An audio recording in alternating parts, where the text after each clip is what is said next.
Blue Jays of Jesuit against the undefeated Tigers of Holy Cross. Both teams had explosive offenses featuring strong running backs. The Jays' Gil Fenerty, who's been twice chosen as the Sunday Football Final Player of the Week, and this man, Dennis Deegan, the horse fullback of the Tiger backfield. Holy Cross gets the first break of the game on the opening kickoff when Ernie Dejon fumbles and Holy Cross's Ray Cusimano recovers. This leads to a Randy Roussel field goal, and the Tigers take a quick 3-0 lead. Then, late in the first quarter, Dennis Deegan muscles one in from the 1-yard line. The Tigers add 7 more, 10-0 Holy Cross. On the ensuing kick, Ernie Dejon makes up for his earlier mistake and rumbles through the Tiger specialty teams, returning this one all the way down to the Holy Cross 34-yard line. Then the Jays pull a play from the Jesuit trick playbook. After several exchanges of the football, quarterback John Paul will wind up with it again. On one hop, he picks it up, throws downfield to Bobby Foray, who gets under it for the score as the initial quarter comes to an end. Second quarter action now. Jesuit gets the ball back again on a fumble recovery, and they call on Gil Fenerty again. The Jesuit tailback, number 21, finds a hole in the Holy Cross defense, breaks through it. He's finally dragged down, but not until after he's gained 62 yards.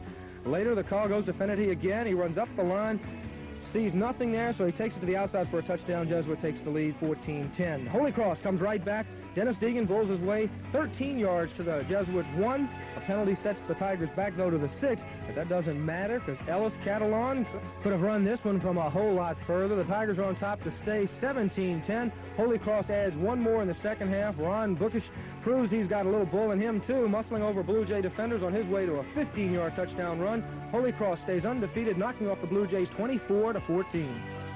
Good crowd there, too. 20,000 people turning out in prep football. So now it's time for the selection of the Prep Players of the Week in the Quad A divisions. As you know, a weekly poll of coaches determine who will win the award. In District 9 4A, this week's standout was Wendell Smith, a linebacker from O. Perry Walker. Smith had 9 solo tackles in the Chargers' 13-8 victory over Clark. He blocked a punt, then fell on the ball in the end zone to give O. Perry Walker the victory.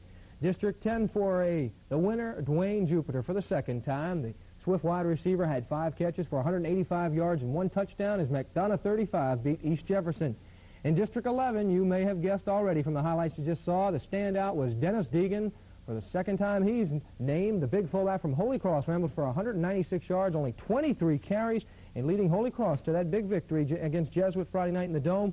Deegan also picked up a touchdown as well as contributing some key blocking on other touchdown runs.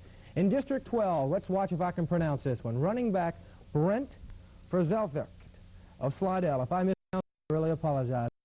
And only 3 quarters of play, Brent picked up 107 yards on 20 carries as Slidell stopped St. Stanislaus 17-0. Congratulations to all of them.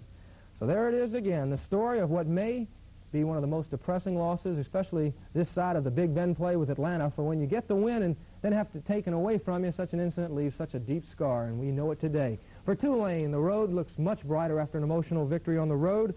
For LSU, a team facing the beginning of its Southeastern Conference campaign, it looks like trouble ahead for Tiger Town. We'll have the complete story of how the Saints fare against St. Louis, Tulane against SMU, and LSU against Florida, all right here next week on Sunday Football Final.